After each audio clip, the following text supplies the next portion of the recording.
Mga kapuso, may bagong patok ngayon sa internet at cellphone.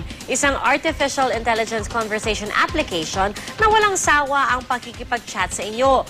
Kilalanin si Simsimi sa balitang hatid ni Teresa Andada. What do you want to say to Brian Sales? Kung naging patok sa publiko si Siri, ang voice-activated personal assistant at knowledge navigator ng iPhone 4S, What's your name?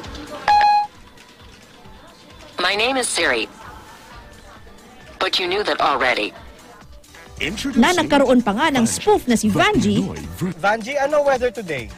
The weather today will be fair. ngayon naman kilalanin natin ang kanyang sumisikat na counterpart, si Simsimi o mas kilala sa tawag na Simi. Oops, teka lang, nalilito yata si Simi kung sino siya. Brainchild ng isang Korean company si Simsimi, isang artificial intelligence conversation program. Ang SISTE, ituturo ng user ang mga isasagot ni Simi sa pamamagitan ng pag-type ng tanong at sagot na kanya namang isostore sa kanyang memory. Kahit ano pwede mong sabihin o itanong kay Simi. Nasa mahigit 11.8 million sentences na ang natutunan ni Simi at nakakaintindi ito ng 43 languages. Patok na patok ngayon sa mga internet user si Simi. Sa Facebook nga, may mga nagpo-post pa ng mga kwentuhan nila ni Simi sa kanilang wall. Nagtanong ako sa ilang kabataan kung nakachat na ba nila si Simi. Wala, nag-hi lang ako and nag-type lang ng Tagalog word. So, hi, kamusta? Yun lang yung tinype ko. Anong sagot niya? Okay naman, ganun. Anong tinype mo? Tinanong ko lang parang hello, tapos tinanong ko kung tao ba siya, tapos tinanong niya rin ako kung tao ba ako, ganyan. Pero ang ilan, tila hindi type makachikahan si Simi. Curious lang pero ayoko naman siyang gamitin. Kasi may friends naman ako para kausapin, di ba?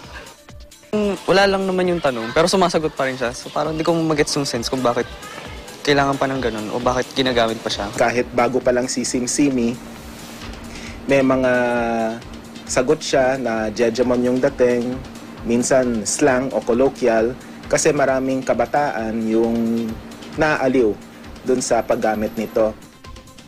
Maituturing raw na isang uri ng escapism entertainment ang ibinibigay ni Simi sa mga users. Ibig sabihin, nahihiwalay pansamantala ang isang user sa kanyang tunay na kalagayan. Kaya ang ilang users may pakiramdam na mas superior sila kay Simi.